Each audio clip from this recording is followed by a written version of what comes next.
think the thing that we need to understand is that when you've got 1.5 million tests a day going on, that one of the reasons that this is happening, in addition to the last 15 years where there's been consistent pressure on the NHS at winter, is because so many people are testing. They're not very sick, they're certainly not hospitalised, but they're having to stay at home and isolate. That, alongside cuts, alongside, 6,000 in the last year, alongside spacing around beds, and alongside other things like GPs not seeing people and them having to go to A&E, and a range of other things that is with this obsession with something that now has got mild symptoms, and yet is putting enormous pressure on it. And on top of this, we've got the terrible moment that in a free society, we're having these draconian vaccine mandates imposed. So over 100,000 brave, courageous staff that have worked for 22 months, we clapped for them, in addition to the 60,000 care home workers, are now going to be forced to leave. Actually, by February the 3rd, if they don't have a procedure, they'll be having to leave by April the 1st. That's also why we at the togetherdeclaration.org have got a campaign against vaccine mandates, where we're working with all sorts of people, with unions. Well, that's crazy, Alan.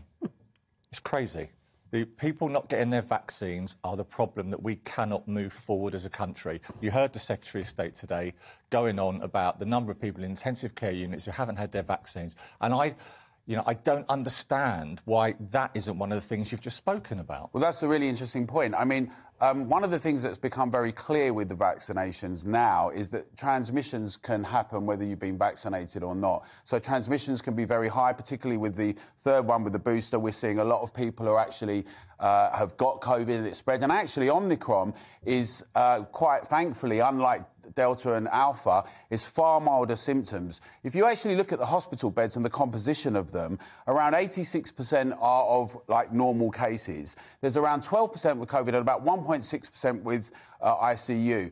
What we're seeing is a very shrill debate, which is very divisive, actually, which is pointing fingers at people that have not, cannot, for whatever reason, made choices. Remember, bodily autonomy and free choice is an important thing.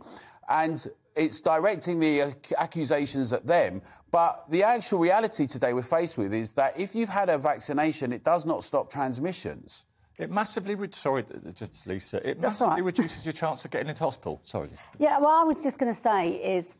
We talk too much about the individual with these debates. We always say, if these individuals have done this or these individuals have done this. But I think what I'm going to throw in, it's away from the vaccine, it's away from Omicron, is, as Michelle said, every single year we have this debate. Every single January we're talking about the NHS in pieces. We have images of staff absolutely in bits every year. And we've got to remember that we had 10 years of cuts, year on year on year. And the NHS has been devastated for many years now. And like any social good, housing, education, healthcare, you can't just cut it and then go, oh, my God, we're in a big trouble, we better do something. And the do something today is putting the army in, which is quite alarming, actually. Seeing soldiers in a hospital is quite alarming. And so I would take a wider view on this and start to think about how next January are we not in this position, or even in April. Let's think forward to April and say, let's not be in this position in April.